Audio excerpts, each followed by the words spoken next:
involved. All right. And let's start with this.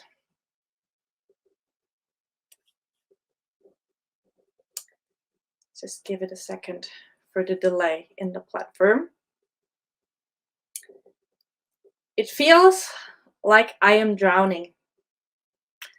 I don't know about you and how your week has been, how your month has been, how your year has been, but I guess the probability is really high that once in a while, or maybe even very often, you kind of had that feeling, that it feels kind of like you're drowning in too many to-dos, too many projects at hand, multitasking, or at least trying to multitask everything that is currently up in the air, juggling all the balls at once, but probably maybe also not even succeeding with all of them.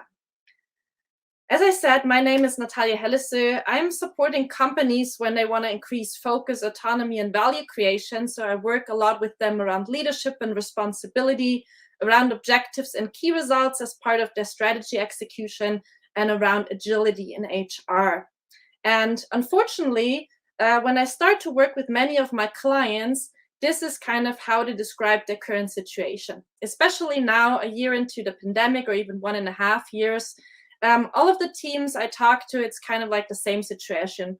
We're trying to prioritize, but still we've got too much on the plate. We're trying to really, keep the focus going and really, kind of prioritize the most important things, but it's still too much. And then add in sick kids or vacation time or all the other things going on, and you kind of find yourself in that situation. So I totally believe that today, now more than ever, what we need to keep an eye on in our organizations is how can we turn this state around? So how can we actually enable our employees and use concepts to create space for our employees to breathe again, to create space to think, to create space to reiterate what we're currently doing, but also to create space to see the bigger picture through meaningful connections that we can draw, and to create space to really unleash what is possible for our organization right now. And of course, there are many concepts or ideas out there on how to do that and how to enable that in an organization. But what I would like to focus on today is how can we intentionally use the concept of OKRs that I've been working with many organizations throughout the last couple of years, to intentionally use that to create space and meaningful connections to get the right things done that will move you and your organization forward. And for that, I would like to start with some basics and why OKRs matter in the first place. Also, for those of you who might not be that familiar with the concept itself, I will move into sharing some principles that I find useful when we talk about creating space and meaningful connections, and always add some practical examples of what you can actually do in your teams to do that in practice. And then, as I said before, we will open the floor also for some Q&As for the audience. So I'm curious to hear about your question, what moves you around that topic, or anything where you would like me to further clarify or add some more additional input after my presentation. You've got the feature also on the Eventia platforms, so we will check on that later on. Let's get started though with OKR. I guess since we're here in an adaptive organization week, so the topic is kind of organizational agility as well, probably a lot of you have already come into contact with OKRs. So maybe think about it for a minute, and if you also want, you can also put that in the chat. So what do you associate with OKRs? What is this concept of OKRs currently for you? So OKR stands for Objectives and Key Results. It's kind of a concept to work with goals in an agile fashion. But what is it exactly? So let me share my view on OKRs, and then you can maybe also think about if that is how you have seen OKRs so far, or if there's maybe a different perspective towards that. So the idea behind OKRs is rather simple. In most organizations, you will find some sort of long-term goal. It can be in a purpose statement, it can be a mission, a vision, or need a huge strategy execution document. So something that kind of guides you, what is it that the organization is trying to achieve long term. And then on the other side, you have the daily execution. So the tasks that the employees do on a day-to-day basis, the decisions that they make. And what the status in most of the organizations that I find is that there's a huge gap between the long-term goals and the daily execution. And that's where OKRs come in.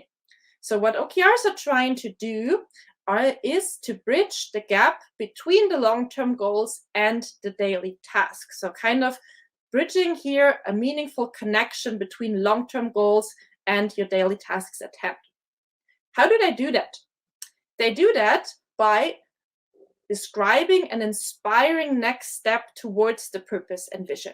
So not just any step, but actually the next important step with everything that you have currently encountered, with the experiences you've made so far, with the information that is currently at hand. So something that is relevant for you right now in order to get closer towards achieving your long-term goals. And they combine that with very concrete measurement criteria. They're called key results, and they look at the objective from different perspectives. And they measure a change in a relative or absolute value. So they kind of answer the question, how do you know you're on the right track towards achieving the objective that you set out to do? So that's how objectives and key results describe goals. But OKRs are not just a different way of describing or defining goals. It's actually a different way of working with goals. So therefore, what we see here is the so-called OKR cycle. Because what you do when you work with OKRs is you take the long-term goals, you use that as a foundation to define your next important step in the OKR definition, and then you start in an iterative process that is similar what you may find in Scrum or other Agile methods, which means that on a regular basis, you check in the progress that you've made so far. You also adapt what you may do on an execution level, and you do that over time until the end of the cycle, which is often 3 to 4 months long. You reflect back on your results, but also on the ways of working and the collaboration, draw out your learnings and your actions items, and then bring them into the next OKR definition, where you define the next important step on the way towards your long-term goals, and then you start from the beginning. If you do that just for your team, that's it. If we're looking at bigger parts of the organization, or even entire organizations working with OKR, you might also find something like an alignment step in between. And the goal here is to make sure that all the OKRs that are drawn in the different teams actually align towards a shared goal, and that everyone is working in the same shared direction. So that's the basic idea. That's also where many companies then think, oh, let's take this basic idea or this simple idea and roll it out across our organization because we like the Agile approach to goal setting. And they often do that to address what we can call the unknown. So the unknown is kind of the space where you might find yourself in when you start a project, right? You know a couple things at the beginning, and then you already have a hunch of the stuff that you don't know, but that you will need to look into. But then there's this huge space of the unknown, of all the things that you don't even know that you don't know. And that is one of the reasons why organizations look into more agile methods, and that is also then relevant for the goal setting. But that is also one of the reasons why we find ourselves in this drowning position in the first place. Because we had a plan, then reality hit in, then things changed, and all of a sudden we find ourselves with 30 projects going on at the same time to address all the things that we didn't know before. When you use OKRs, you can just take the basic idea and the principles and roll it out to your teams, or you can intentionally use that to achieve something in particular. And what we want to focus on today is how can you work with OKRs and the simple idea to particularly create space and to create meaningful connections in your organizations. So let's start with creating space. I don't know how about you, but I find, especially in very busy time these days, what I'm really lacking is actually space to think. So not a day full of meetings, not a day full of to-do lists, but an actual space where I can just, let my thoughts flow, think about maybe long-term, maybe short-term things, maybe get some inspiration, but just have a different setting to actually think about what might also be a next important step. And following Shane Parrish here and the quote that you need to schedule time to think, that is one point to start with when you also want to create spaces with OKR. What does that mean now in practice? We said before that we start our OKR cycle with the OKR definition. So first important thing that you can actually do for the OKR definition is to reserve dedicated time. I've seen many teams out there who then over time think that they are really smart by making the OKR definition very, very efficient. Yeah, by reducing the time that you spend there, by reducing the way that you work together, by not doing that in a dedicated workshop format again. That might work well for your teams, but on the other hand, efficiency is not everything. And I think that's one of the things that we encounter in our company cultures these days, that efficiency has become such a priority that, for example, time to think and time to actually define your goals in a collaborative way is kind of, outsourced towards better efficient processes. So I can only highly recommend that you actually reserve dedicated time. When I work with teams, I usually set a dedicated workshop of at least 3 hours to make sure that people have blocked a significant amount of time and actually give them time to breathe as well. The other thing is leave enough room for discussions. And that does not just mean that you need a big enough time box for your OKR definition, but also means to kind of create an environment where people are enabled and encouraged to really discuss different viewpoints. So of course, you might already have a strategy at hand, you might already have a roadmap at hand, it might even already be clear what comes next. But still, if you leave people room for discussion, you might encounter some other valuable insights that you would not have gotten without the necessary space to discuss. And the same is true for the setting in total. Imagine if you're in a day where you have just meeting after meeting after meeting, and then all of a sudden you find yourself in a meeting where you should now, think about the next important step and the next important goals. I think that's a hard thing to do because it's a total context switch. At the same time, you can also make use of that. So try to create an environment that literally makes it easy for people to escape the routines by going to a different location, if it's possible, on site, by doing some little exercises in the beginning, by asking different questions. So anything that will actually tell people and the participants of your workshop, okay, this is something different. This is why I need to also think in a different way. And speaking of thinking big. Defining OKRs is not just about continuing the same task routines and getting into the details, but it's really about creating the space to think about the big ideas, the new ideas, the things that will actually move the needle forward.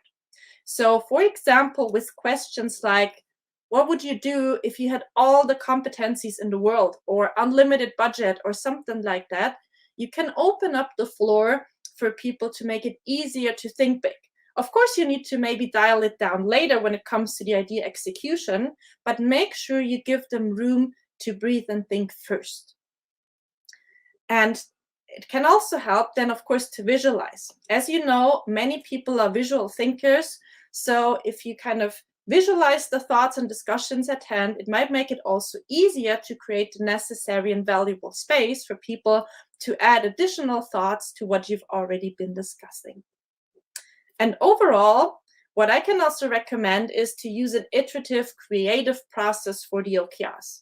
Here again, that goes maybe against efficiency, but I might just explain you in a second why I think that's still valuable. But first of all, when I say creative process, what do I mean? I mean the creative process where in the first step, we go into a divergent phase. So where it's all about opening up the space to create choices. So this is a space where no idea is wrong, every idea is welcome, where you think big, where you think out of the box, and that's exactly what you want your employees to do. And then in the second phase, of course, to then converge again, to make choices, to narrow down your options, and to actually make decisions. And you can transfer that same process onto OKR definition as well. So you can start with the OKR definition by first opening up a space for objective ideas, for key result ideas, and make sure you have enough room for that before you then close down the room again into selecting the most important objectives, selecting the most important key results, rechecking if they're connected to the strategy, and then at the end have an OKR set ready. The other thing I would like to talk to you about is creating strong focus. Because of course it's not enough to just create the necessary space or mental space, but OKRs can also help you to create strong focus, which will then in the long run also help you to narrow down what you're currently working on if you have a clear focus at hand. Just some thoughts around it, how you can actually achieve that. First of all, and I think that goes for any workshop, for any setting, but also for OKRs, is to be very clear, what is your goal today? If you're meeting for your goal definition, what is it about? Is it we're just talking about goals? Is it we're just drafting goals? Are we already talking about execution? Like, what is the scope of why we meet here today to make sure that we can use the space that we created for exactly that purpose? The other thing is make very, very clear distinctions. And that's where also maybe support might come in handy. So what I'm talking about here is when we look into OKRs, we have different levels we talk about. So first of all, we talk about objectives, the goal, the next step towards your long-term goals. So they basically answer the question, what do we want to achieve? This is not the space where we talk about activities we're going to do. And so if you make a clear distinction in what we're talking about, it can also help the participants to make sure that you use the space just for the goals. The other thing we'll be talking about when it comes to OKRs is the measurement criteria. So answering the question, how do we know whether we are on the right track? This is not the space where we talk about lists of initiatives we're going to do, but where we find measurement criteria that will actually, measure a change over time, so where we can track progress. And different from that is then initiatives, so pursued projects that we have, answering what kind of bulks of activities do we need to realize in order to achieve the objective, and of course the single to-dos. So what do I need to do today, tomorrow, and the week after in order to achieve that? But by making these clear distinctions, it will also be easier for people to concentrate on one of the spaces, because thinking and talking about goal is a very different task than actually thinking about single to-dos. But we're very much primed to think about all the details and just as efficiently as possible want to get to the execution. So make sure that you also stop yourself and your teams in that process.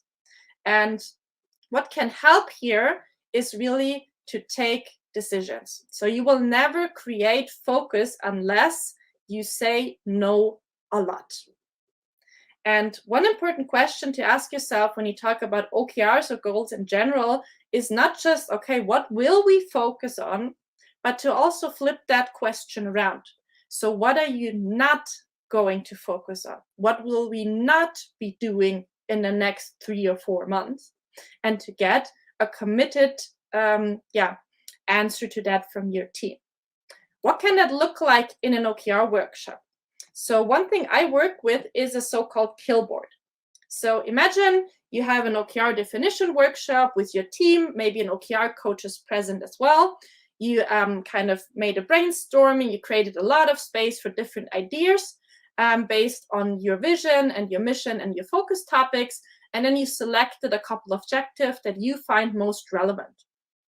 Then at least at the end of the workshop, what I always do is to check back with the team.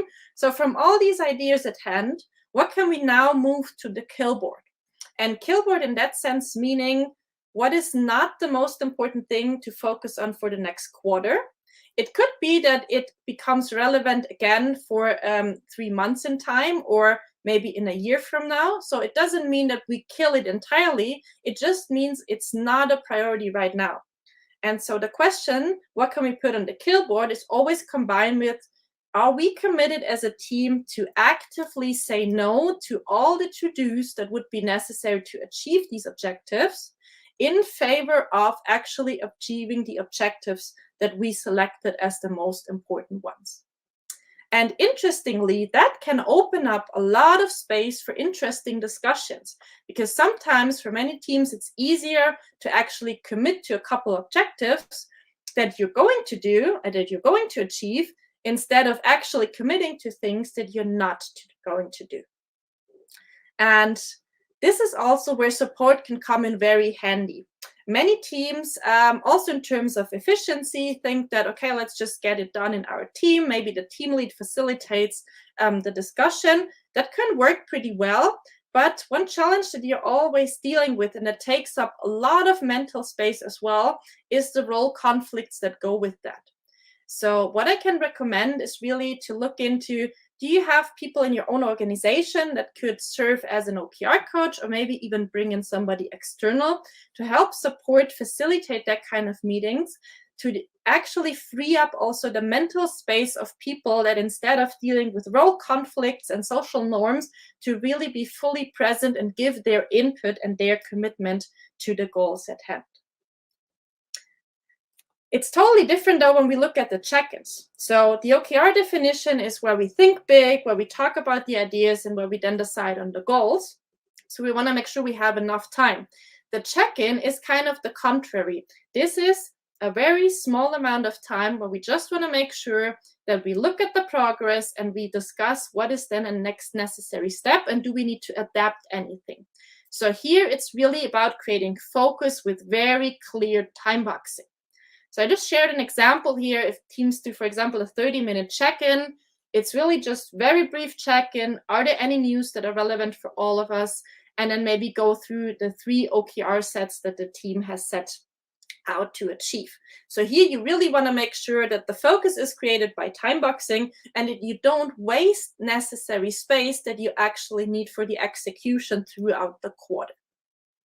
Now, with all that the space that we have created with these little practices, what do we do with all of that space? Because the question is always, we have created space now to do the right things, but what are then actually the right things that we have created space for?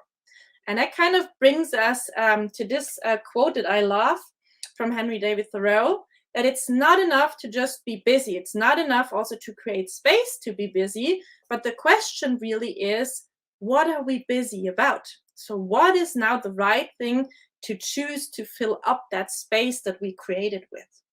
And this is where meaningful connections come into place. And meaningful connections is one of the benefits that I find OKRs can also bring to organizations. But you can also twist and tweak your OKR approach in the way to make sure that you create even more meaningful connections for people. What can that look like? When we come back to what I said in the beginning, that OKRs are there to bridge the gap between the long-term goals and the execution, so to really kind of connect these two worlds with each other, you first of all want to make sure that you connect every single layer in the organization. So all the way from kind of the big dream you're set out to achieve, through over the mission, the vision, maybe the goals on organization level, goals on team level, individuals if you have them, all the way down to the daily activities. And you want to make sure that it's transparent for people how these layers connect with each other. So what can you do? First of all, it's important to connect the long-term goals and the OKRs. And that's not something that is just, baked into OKRs when you set out to work with them, but it's something that you actually need to create.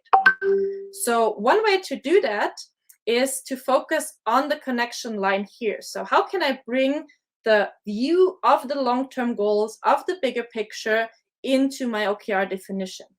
One way to do that is to really literally bring them into your OKR definition. So to make sure that before you set out to define OKRs with your teams, you go through the purpose and the vision, make sure everyone has a common understanding, maybe go through your strategic focus topics, roadmaps, or other things that are already out there, and just clarify, what does that mean for our team? Has there been any recent updates, any maybe also market or environmental changes that are important for us, and to use that as a foundation for your OKR definition. Sometimes the long-term goals are a little too fluffy to use them as a foundation. That's where a midterm perspective might be useful for your teams. So something that is not a 3 to 5 year strategy plan, but something that is also not like a 3 months OKR cycle. So it could look like this. If you have your long-term goals as a purpose, vision, and strategy, you could use something like yearly goals and yearly OKRs, maybe on a company or a department level. Some call them moles, some call them yearly goals, depending on the format you're using. But the idea is always the same, that you have something in between that gives you enough clarity where the next important step is, and that you can use as a foundation then for your quarterly OKRs. So it doesn't mean that the yearly goals are set in stone and you just slice them into 3 pieces or 4 pieces for your quarterly OKRs, but it rather means that you break down the long-term goals into a format that will actually be helpful to make a decision for your next quarter to decide about the next important step. And so that way it can also be easier to then create a meaningful connection between your OKRs and your strategy level. The other thing is, you want to make sure that you connect your OKRs to this specific moment in time. Because within OKRs, you want to create the next important step. And the next important step is always based on what you know right now in this moment. So one very concrete practice that some companies started to do is to actually, when they define OKRs, they answer the question, so why now? Why is this particular objective so important right now? Why does it matter?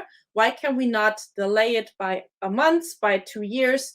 Why is it something that we want to engage in right now? And this also brings a lot of clarity in terms of, okay, what is the connection to this moment in time? Which experience, for example, do we base our decision on to make this a priority right now?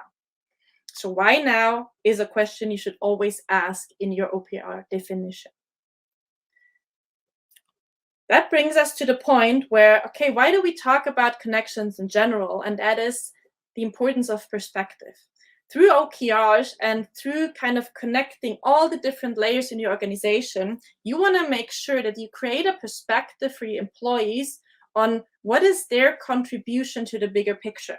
So for them, it's the difference between, do I just cobble stones day in, day out for the next 30 years? Or do I know that the stone that I'm working on today is actually foundation for the tower of the cathedral we're currently building? And to create this kind of perspective creates also the necessary connection between the daily execution and back to the strategy and the long-term goals on the other hand. So it closes the loop that you started from the strategy over OKRs to planning the execution, and back from, okay, what is it that I do today and how do I then contribute to the bigger picture with that? And therefore, it's also very important to connect OKRs and your execution. And that's where, unfortunately, some companies or many companies I know kind of leave off. So they have a great connection between the strategy and the OKRs. They can explain that. But then when it comes to connecting OKRs and the execution, there's not so much transparency or clarity at hand. And so here, I would also recommend to be very specific around that and also plan that into your OKRs routines. So we want to focus also on the connection that we find here on the other end of the cycle, and how do our OKRs connect with the daily tasks at hand. And also here, there are many different practices we could use. One of them is to really connect OKRs and initiatives to achieve the goals. So when you define your OKRs, you're done with your alignment, and you now think about, okay, what do I need to do on a daily basis in order towards achieving these OKRs? you can start to list the necessary initiatives and connect them to the respective objectives. And by that, also checking, is there a sufficient connection? So does, for example, initiative S here really connect to objective 1? Is that something that we need to do in order to achieve objective 1? Or do we maybe run a lot of initiatives that don't have anything actually to do with the focus that we set and the space we created through the objectives in the last quarter? So that is the one part, to really make that transparent, and all the way down to like color coding in your board, so whatever also visually helps you to make that connection. The other thing is, make use of the technology you have. So you might have like a ticketing system where you track your user stories, your epics, or your projects, whatever you're working with. And normally all kinds of ticketing systems come with a commentary or categorization or labeling field. And so that's also something that you can think about, is if this is the initiative or the user story we're working on, which objective does it now connect to? Does it connect to 1, 2, 3, or 4? Or does it maybe not affect an OKR at all? And if so, is there a good reason for that? So also here, just making sure that you always link back what you're doing on an execution level back to the goals that you set, and by that also back to your strategy that you set out to achieve. And you can do that, of course, in the digital space. You can also do that in the physical space. Now, with people returning also back to some offices, it might also be a neat idea to think about, okay, where can I combine these two perspectives? So where do I track my daily tasks? Where do I track and visualize my goals? And how can I maybe bring that together in one board on one wall, so that I always have these two perspectives connected also in whatever I do, and maybe even do my check-ins or daily stand-ups in front of these boards to have both perspectives present. So these are kind of some of the things that you can do, but the overall question though is, if we're doing OKRs, if we're setting out to achieve our goals, if we do a lot in the execution space, that's all connected, that's great. But to what ultimate end?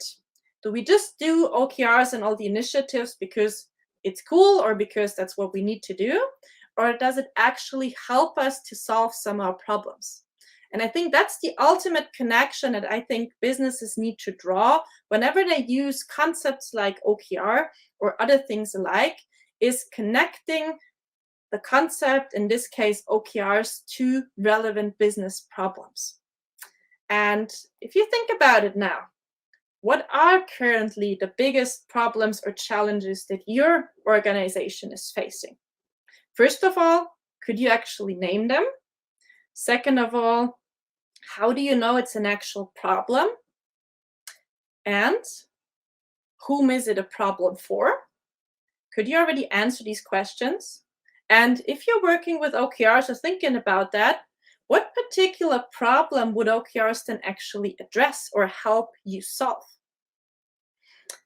And 2-3 more things I would like to share before we open the floor up for Q&A is, how can you then make sure that the connection to your business problem is also transparent in your organization? And one tool I love to use to make that clear are so-called problem statements. They're inspired by things that we do in the organizational behavior design, and they go like this. So they try to formulate your problems, your challenges in full sentences, starting with the person, the organization, the part of the organization that is related to, so we, and then stating the urgency. So is it something that you want to change? Is it something that you have an idea and that would be a nice to have? Or is it something where you have like a massive urgency, something where you really need to make a difference right now? Think about also, okay, what is it I'm trying to achieve here? Is it something that I need to improve? Is it something I need to increase? Is it something else? And that's the beauty of formulating problem statements in a full sentence. You need to find the particular verb that is relevant for your situation. And then continue the organization. So what is your problem actually about? Is it maybe about efficiency? Or as we talked about early on, maybe the efficiency is not the problem. Maybe you're doing the things really in a speed up, super efficient process, but rather the effectiveness is the problem. So you're doing a lot of things efficient, but you're not doing the right things. Or is it maybe about something totally different? And the last but not least bit in a problem statement here in this format is, what is this problem based on? So how do you actually know this is a problem?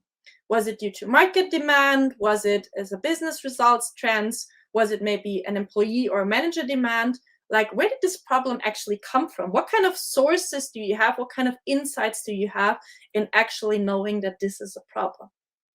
And so if you go through these different criterias, one thing that you can do in practice is to sit down with your team, either be a leadership team or product team, or it doesn't matter, and create problem statements to your most pressing challenges at hand. Because what I often find is people know what is going on. People kind of know the challenges, but if you actually try to formulate them in a full sentence, be really specific about, and then compare what you have in your team or in your leadership team, that might actually, again, open the space for some really interesting discussions around, okay, is it really clear what the challenge is, or did we just think it's clear? And do we maybe need to invest some more time, get some more data to actually specify our problem? And the other thing you can do is to bring problem statements into your OKR definition. So that's something I started a couple years ago to kind of make this connection to the business problems even more transparent. So in the OKR definition, to not just look at the vision and the roadmap and your strategy focus, but to also write down these problem statements, bring them into the OKR definition workshop, and always check back when you collect objectives and key results. Are they in line with our problem statements? Do they actually help us solve some of the challenges at hand? Or if not, why would they then be relevant right now? That's the one thing to bring them in. The other thing I use problem statements for is to actually inspire how to write objectives. Because there's a lot out there on how to write good objectives, how to write more outcome-based objectives, and that's all very valid. But one thing I find often missing, and that's kind of what a problem statement does for your challenge, is to really be super specific. So what I started using, and I would love to encourage you to just try it out yourself, is when you write down objectives or any sort of goal really, is to be really specific in terms of what's the urgency, what's the relevant direction, pick a specific verb, what's the target group we're thinking about? Is it the team? Is it the whole department? Who is affected by this? What is the problem area, or then the objective area we're talking about? And why should we then want to achieve this objective right now? So that's also kind of a nice side effect when you're working with problem statements, that it will be easier to actually think in these very, very specific terms. So overall, if you connect the long-term goals and the OKRs, if you connect them to a specific moment in time, if you connect OKRs and the execution and actually tie them back to OKRs and your business problems, are you done yet? I would say for the OKRs, kind of, but at the same time, not really, because there's one crucial part missing, and that is connecting also the OKRs and the problems you're trying to solve with OKRs with all the other organizational elements. As is true for all of the concepts that you're working with in organizations, is the same for OKRs. They don't exist in a vacuum. So make sure that you also create all the meaningful connections throughout your organization when it comes to how do your structures and processes tie together with OKRs? How do you view leadership and take over responsibility? How is that connected with OKR? What about compensation and benefits, and so on and so forth? So what you want to make sure is that you get a holistic approach where all the connections that are naturally there in an adaptive organization is taken care of. And also bringing that into your culture in terms of efficiency is important, but effectiveness and making sure that the right things get done is something that you should start with. And if you want to know a little more about how to do that, then in terms also of OKRs and what that means in practice, check out our little green book where we share a lot of practical case stories in terms of different OKR journeys.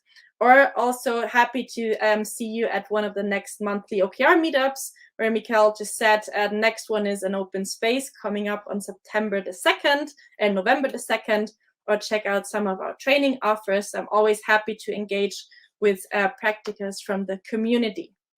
But so overall, what I want to kind of focus you on and where I want to draw the connection to is really concepts like OKR are out there, probably already in use in your organization. Just make sure that you use them intentionally to create the necessary mental and physical space for people to think, to breathe, to reiterate, and to also draw the meaningful connections to your strategy, to the long-term goals, but also to the execution and the rest of the organization. By that turn, to make sure that you get the right things done that will move you and your organization forward. Thank you very much. And with that, I would love to open the floors for your questions, your comments, and anything else that is interesting. Oh, that was great, Natalija.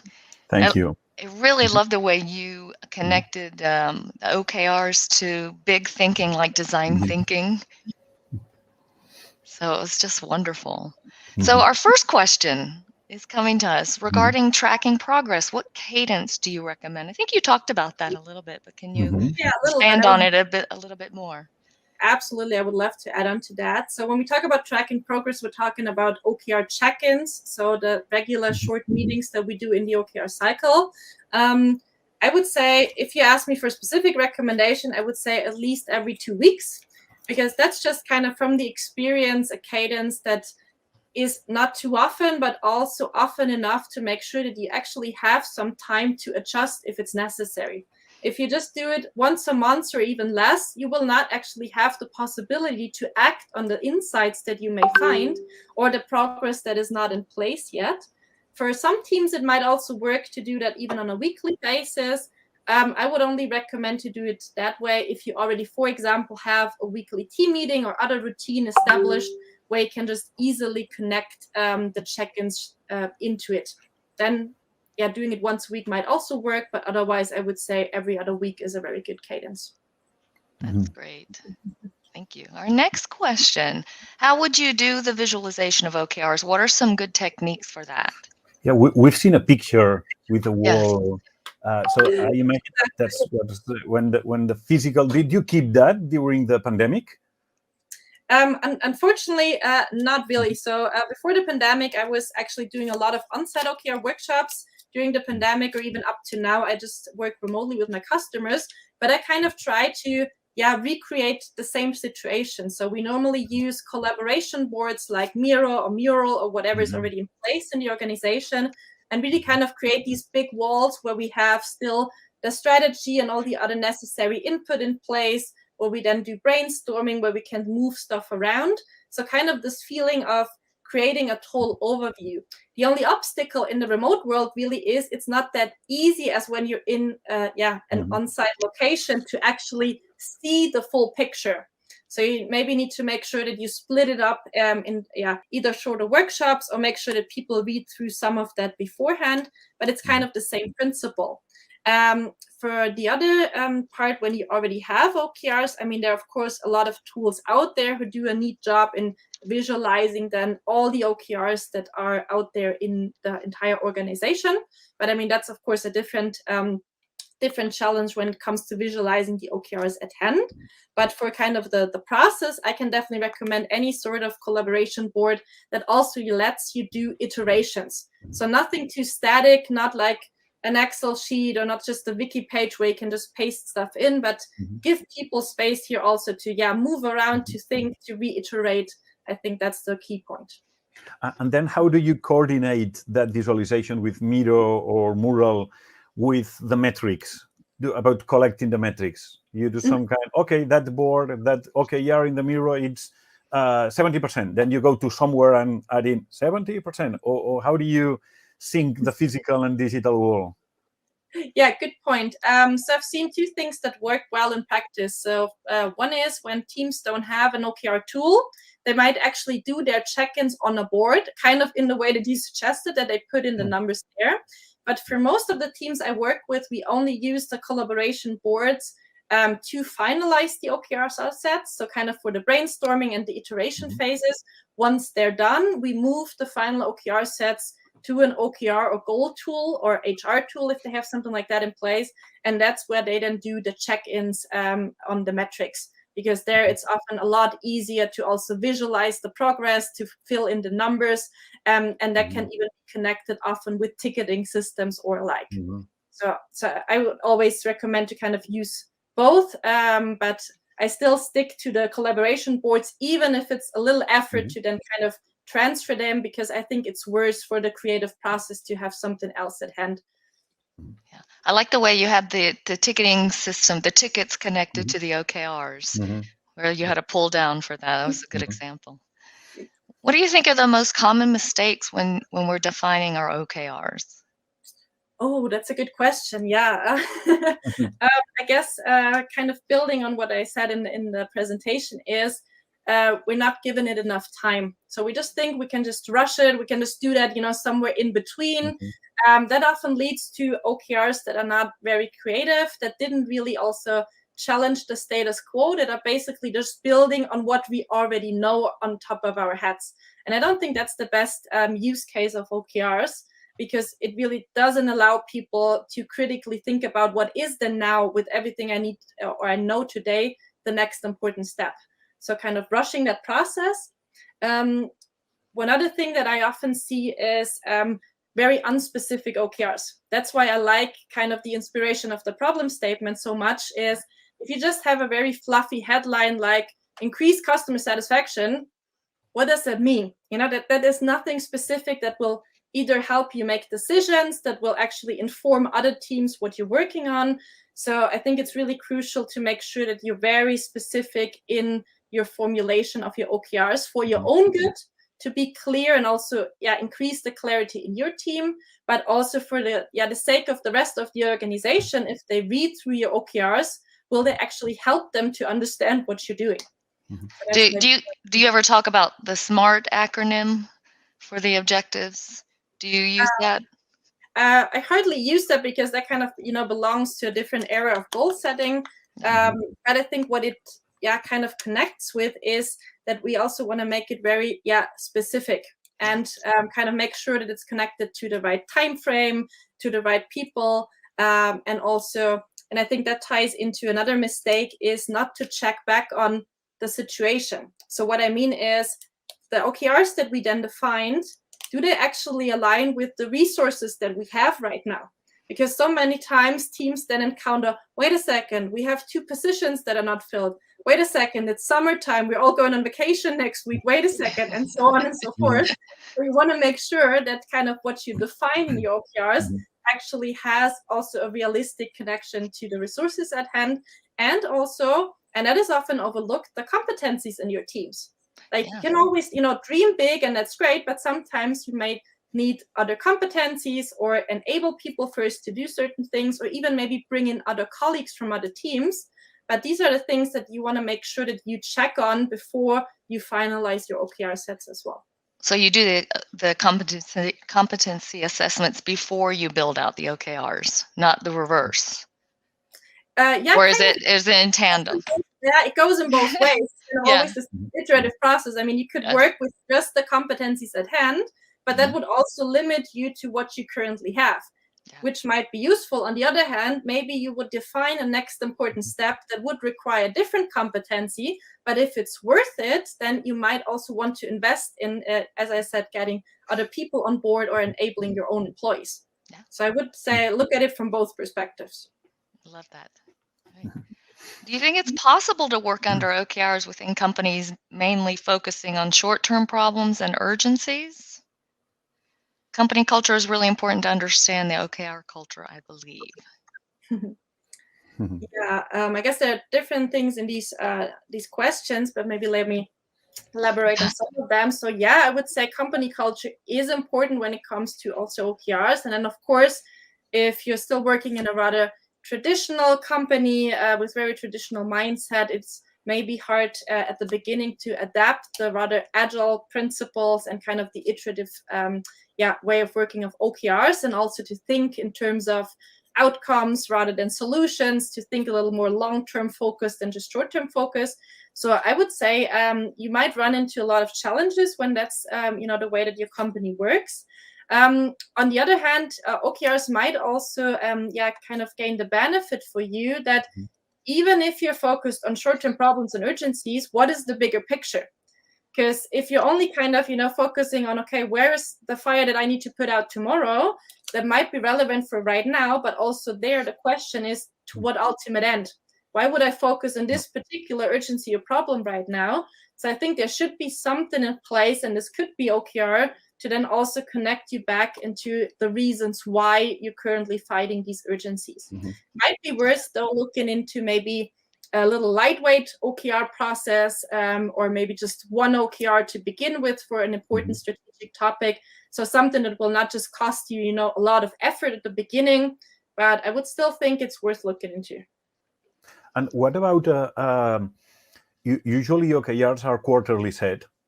What do you think of an approach more like a flow approach, that maybe we are mid of the quarter and then that OKR is achieved or makes no sense for whatever reason, and then continue on having, what do you think of this? Yeah, that's an interesting point, because it's more and more popular to discuss kind of different variation when it comes to OKRs, and I guess so flow OKRs is one of them. I guess it could work for companies who are rather mature in terms of dealing also with adaptations, dealing with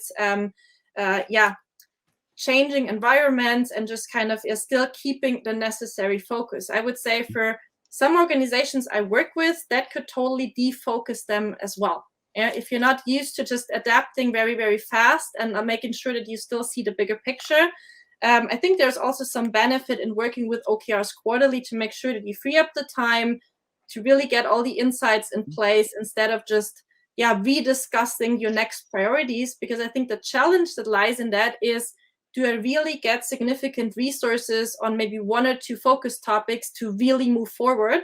Or will I then, with the flow concept, end up again where I started my presentation and kind of being invested in a lot of different things at once and not really moving forward in one or two things in particular?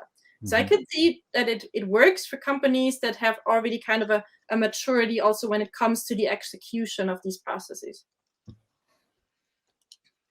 All right. And what's your experience in setting individual OKRs in large companies? How do you track and learn from them?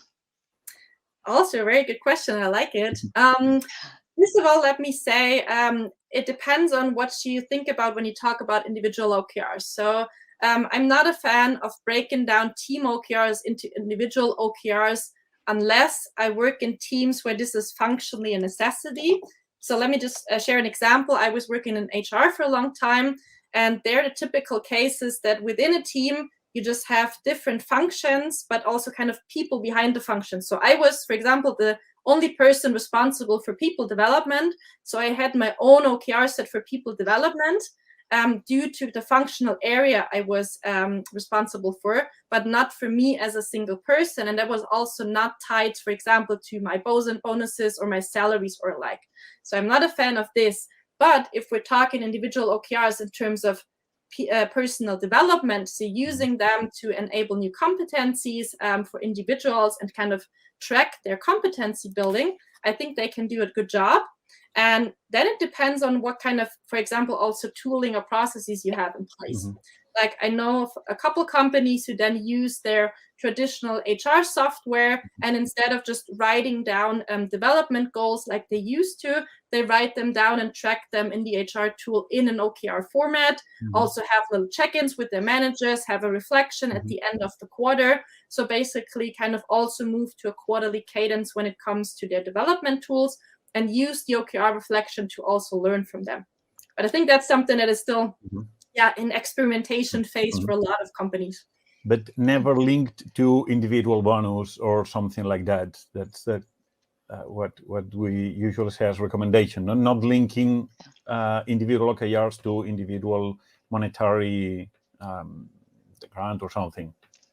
Yeah, from my point of view, absolutely, because otherwise you kind of contradict the principles behind OKR that you want to set ambitious goals. You have a focus on learning from that, of achieving them together. That doesn't go very well with tying them to individual bonuses. That's kind of a role conflict that you would produce per se, which is not helpful for the organization. Yeah, and maybe you create some competitiveness that you might not want between people, right? Exactly. Instead of aligning them on the shared goal, which is kind of the ultimate idea behind OKRs. Yeah. All right. I think we have time for one or two more questions. Alignment is very important. How can we ensure that the OKRs of different teams within the organization are aligned? Is that around the connections you talked about? Good one as well. So, of course, the bigger the part or the organization is that is working with OKR, the more complex it is to secure the alignment.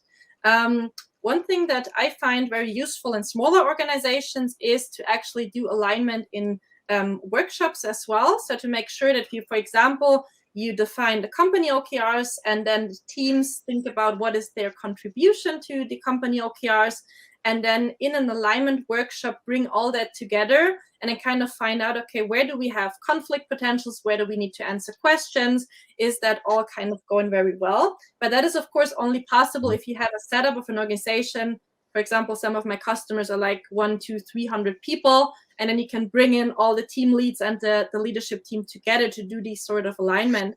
If the organization is bigger, I don't think that's such a useful format. I think what you want to look into is, first of all, how much alignment do you actually need? Like, is it, for example, necessary that every single objective and key result of your teams actually have a very clear connection to the company OKRs? Or is it also fine that as long as they make a connection to the strategy and roughly contribute to the OKRs on the company level, that's kind of good enough, and you give them the freedom and also the trust that they will do that? The other thing is, I think the further organizations move into more agile ways of working, cross-functional and autonomous teams, the easier it always gets to align your OKRs, because you don't have all the dependencies that you might have started off with. So I think when you have a very, very long and strenuous and a lot of effort into an alignment process, that might also be a good point to think about, do I actually have the right structures and processes in place in my organization that actually make it easy to achieve these goals? Or would maybe also changing some of the structures or the team settings help, not just with the alignment in OKRs, but then also of the execution of the initiatives? And that's where kind of, the OKRs in the organizational system comes into play. You can only do so much with OKRs until you need to also look at all the other pieces in the puzzle to actually move forward. Yeah. All right. Thank you. Yes, thank you so much. This was so wonderful. So much good information.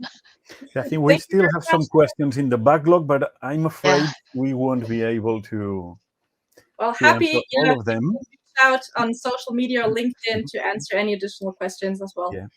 Or on the 2nd of November on the OKRs Open Space about Halloween. That would be also a very, very nice place. Yeah, bring some pumpkins and join us. Okay.